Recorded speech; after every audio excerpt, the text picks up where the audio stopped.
Debo comenzar diciendo que estas 11 anécdotas de vecinos de Esparza están escritas en lenguaje en algún momento pasado de tono, pero sin esa fisga, sin ese picante, no tendría un final feliz los cuentos. Son 11 anécdotas de vecinos de Esparza, no están publicadas y las he ido recopilando para que no se pierdan en la memoria colectiva. Van de 1840 a 2013 y empiezo con la del gringo Handy, que es la primera. Cuenta la historia que en el verano de 1840, a finales de enero, un gringo Handy llamado inició un largo viaje desde California, pasando por Texas y atravesando México y todo Centroamérica, y llegó hasta el puerto de La Caldera en el sur de Esparza.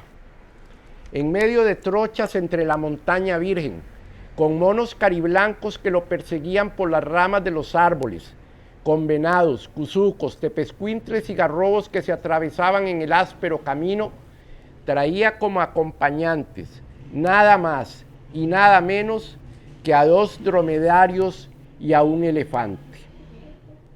En su viaje hacia el sur de América fue causando sorpresas por todos los pueblos coloniales por donde pasó, pues nunca antes nadie en la región había visto unos animales tan grandes. Los más grandes que habían logrado ver eran los caballos y las vacas que habían traído los españoles, y todos creían que el elefante era el mismísimo diablo. Y llegó el gringo al estado de Costa Rica, atravesando el camino del Arreo, el río Tempisque, el río Lagartos, el río Barranca y otros ríos menores. Por entonces estaban de cosecha los caimitos y los marañones, frutas deliciosas que habían sembrado los españoles fundadores de nuestros pueblos, que le causaron una grata impresión al gringo. Asombro le brindaron también las matas de algodón que mostraban sus copas de blancura en las orillas del camino, sin hojas y en matones que parecían secos, y las veraneras con sus resplandecientes colores que adornaban los frentes de las casas. Al llegar a Caldera, la gente se entusiasmó al principio con los camélidos y el paquidermo, por lo extraño que les parecían, pero la alegría duró muy poco, porque cuando los animales se asustaron con las grandes olas, comenzaron a derribar los bohíos y las chozas de paja, y los habitantes de la playa de Caldera tuvieron que huir a las montañas cercanas. Los que tuvieron más suerte y más práctica subieron hasta la roca de Carballo, y ahí en lo alto, en medio del bochornoso calor del verano, tuvieron que esperar varios días hasta que al gringo Handy le dio la gana de alejarse de Caldera con sus grandes animales hacia el interior del estado.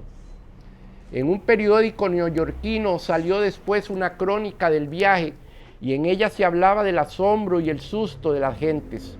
Es la primera vez en toda la historia que el nombre de Caldera y el de Esparza salen por primera vez en un periódico extranjero. Mientras tanto, en la vasta roca, los niños se divertían con monos congos y con cariblancos y con los pisotes que habitaban en la zona. Ya les había pasado el susto, pero la experiencia habría de acompañarles por los siglos de los siglos. Ay, qué linda. El segundo se llama El saco de los huesos, y le debo la historia a doña Mercedes Carvajal de Pérez, viuda de Pérez, que fue la que me la contó. En la década de los años 20 del siglo pasado, la municipalidad de Esparta decidió construir una acera de cemento para poder ingresar al cementerio. Para ello debió quitar varias tumbas que estorbaban al proyecto, y así con picos y palas se fueron demoliendo las tumbas y exhumando los restos humanos que en ellas habitaban. Una de las tumbas derruidas fue la de don Francisco Lacoste, un conocido empresario de hoteles y vinaterías originario de Francia, quien había llegado a América huyendo de las consecuencias de las guerras napoleónicas. Había fallecido muchos años atrás y por lo tanto, a la hora de exhumar sus restos, solo estaban completos los 206 huesos que conformaron el esqueleto. Los trabajadores del cementerio los contaron bien, puestos en fila de 10 en 10, para después depositarlos en un saco de yute que doña María Anglade, su viuda, había llevado al cementerio. Para entonces, ella era la dueña del Hotel Francés. Para guardar los restos óseos de su esposo para siempre y en gesto con sabor a joya del romanticismo, doña María confeccionó un saco de manta con un bordado exquisito y lo colocó sobre un pedestal formando un altar con un florero y con candelas donde todos los domingos colocaba el saco.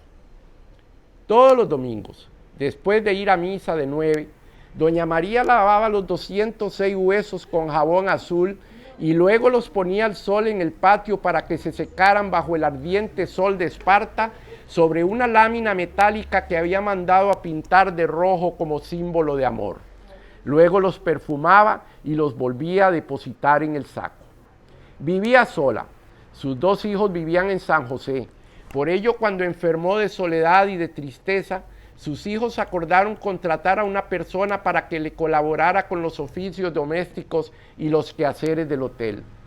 La sirvienta, como se le llamaba entonces, muy afanada por cierto, comenzó sus labores aseando los pisos, limpiando las paredes y acicateando las ventanas del hotel.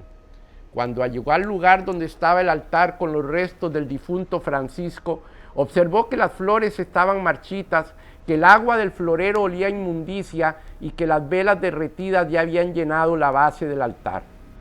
Y, oh sorpresa, se encontró con un saco de huesos blanquecinos que la llenaron de terror y se fue a la pila de lavar y se trajo para la sala una tina de tener agua donde puso el saco. Y se fue al fondo de la propiedad donde estaba el hueco y los tiró al fondo del basurero. Una nube oscura ensombreció el patio. 3 días después, las campanas del templo llamaban a funeral.